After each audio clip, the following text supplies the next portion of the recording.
welcome to Daily Driven Death Traps. If you haven't been here before, check out our other videos. If not, if this is your first one and you're checking out a 4th gen Ram, I'm gonna kind of give you a little buyer's guide slash reaction video of how I've felt. I've actually owned 2 4th gen Cummins Rams now. So this one will be finding a new home sooner rather than later. We'll be talking about that later on in the video. But right now, let's talk about this bad boy. So this truck right here is a 2015 Ram 2500. Okay, so my last one was a 2011 Ram 2500. The only difference being is this is a single cab. My last one was a 4-door. Now, so that truck was a 6.7 as well as this one, and that truck had a 2nd gen swap, and this one actually ended up having a 3rd gen swap.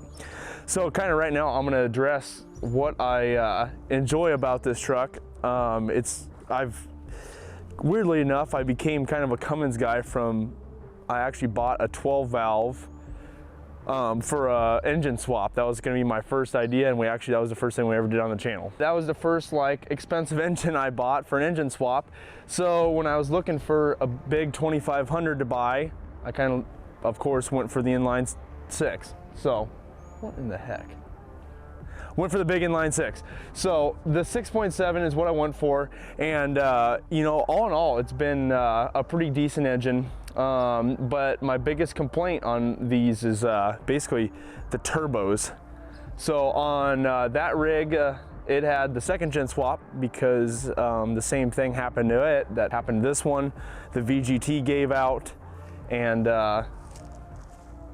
that is the reasoning why we kind of had to do these swaps, and the reason why these kind of are weak. So if you look into these Rams at all, the biggest flaw, or one of the biggest flaws, is the VGT turbo. Now there's plenty of opportunities to mend that situation. There's the 2nd gen swap, the 3rd gen swap, and as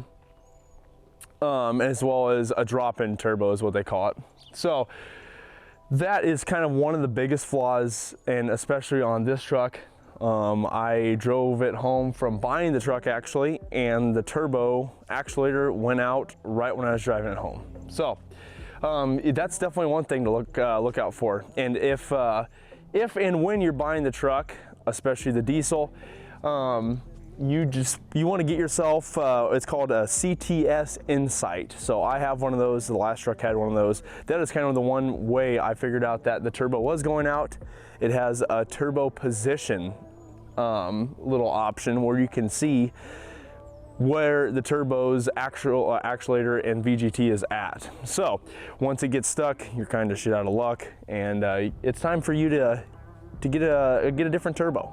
So other things, talking about the truck, the suspension on this vehicle, I've always been super happy with them, and I actually ended up putting a Theron 2.5-inch leveling kit on this truck. The last truck did not have any suspension mods, and for a 2500, these actually kind of ride insanely well for what they are. They're not really a tank.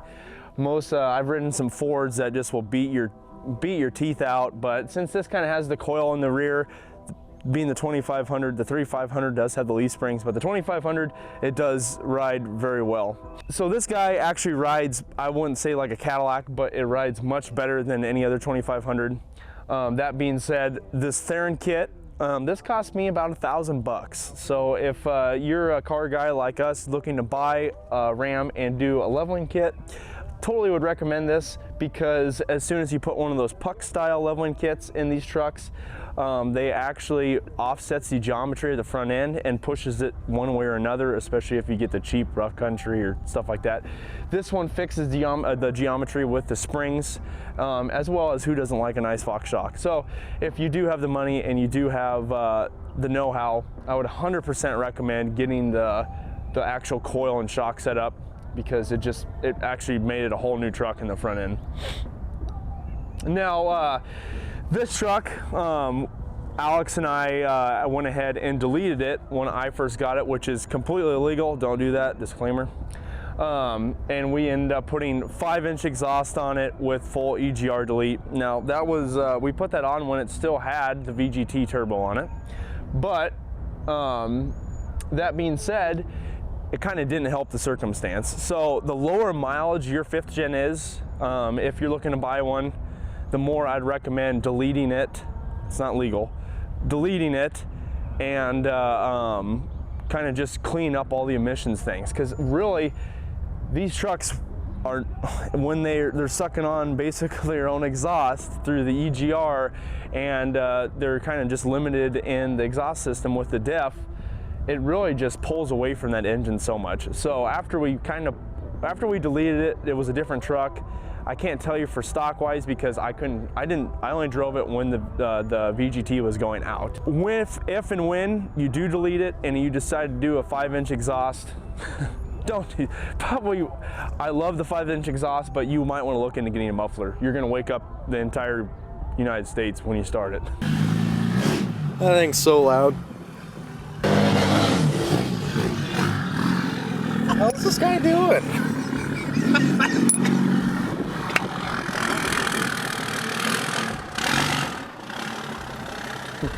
It's bad, but it sounds neat. It sounds like a freaking semi, honestly. But if you just put a small little resonator in there, I bet it would just sound so much better, especially for decibel level. I mean, you start this at 4 in the morning, you're not gonna have very happy neighbors. As well as, so when you're doing the EGR,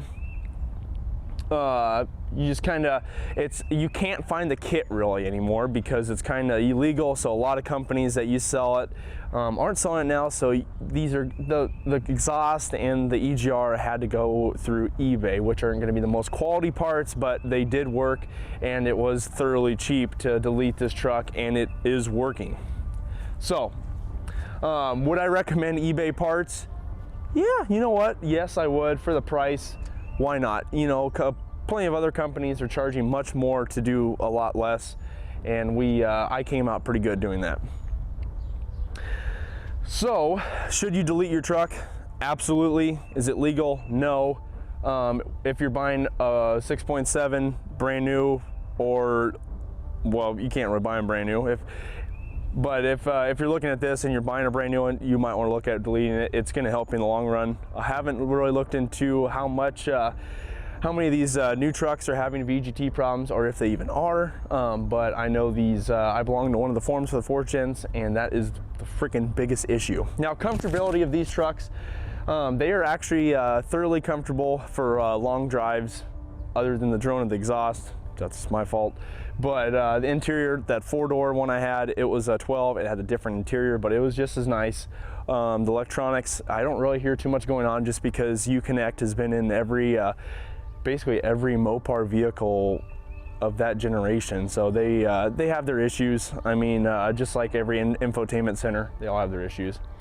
But otherwise, full drivetrain wise, this truck has been, for me at least, I haven't driven it too terribly much, either of them. I've driven hauled trailers, I've driven them probably 500+ mile trips. I have not had any issue with full drivetrain. Now, I know a lot of people will say the I think it's a 68 RFE. The transmission in these are very weak point for what they are. But I haven't had an issue with it. But obviously, if you set your tune at like position 4 and frickin' gun it all day, every day, you're gonna blow that transmission out. It's not meant to take the power a deleted and tuned 6.7 is kind of pushing out. So I know a lot of guys kind of blow out these transmissions like it's their job, but luckily I haven't had that issue. Now, I know there's a lot of ways you can get around this after reading up. There's a bypass valve you can buy, there's a larger sump pan you can buy, as well as a couple, you can do trans tuning to bring up your pressure. So would I recommend doing a trans tune and all that items? Yes, if you're gonna keep the truck forever, I would totally recommend all that. So that's, you know, I give these, the only reason why I kind of am steering away from diesels is because, I don't know, I like my 1st gens, but this newer stuff, it just has so much technology in it, it just doesn't interest me as much, and I kind of want to go back to the good old days. Now, let's kind of talk about price point. So both these trucks, this is really hard for 2022 just because the prices are so inflated on everything, but I paid $26,500 for this truck, and it will be going out the door for 30, hopefully lower 30s. So I mean, they're price point wise, would I buy a Cummins compared to a 6.4? If you're in the midst of this right now and you're kind of wanting my opinion on it, I would, unless you're hauling a skid and hauling a big gooseneck every single day, every day, if you're just looking at hauling your camper and stuff, I'd get the 6.4 Hemi. Just because this is just gonna be more expensive to own. You don't have to worry about deleting, you don't have to worry about all that stuff. Just, you know, but if you're hauling, this truck has the power and it has exactly what you need. This is what you want. So like price point wise, if this same truck, if I bought a single cab 6.4 liter, if I would have spent, I probably would only had to spend the low 20s on a 6.4 liter, and I honestly probably would have been keeping it. Probably not, because I need 4 doors, but I personally would have probably kept the 6.4 a little bit longer than the Cummins, because especially it gave a sour taste in my mouth of how this one kind of broke down on my way home after buying it. Are they a good truck? Yes. Would I recommend it? Probably 6 out of 10. You better be a mechanic.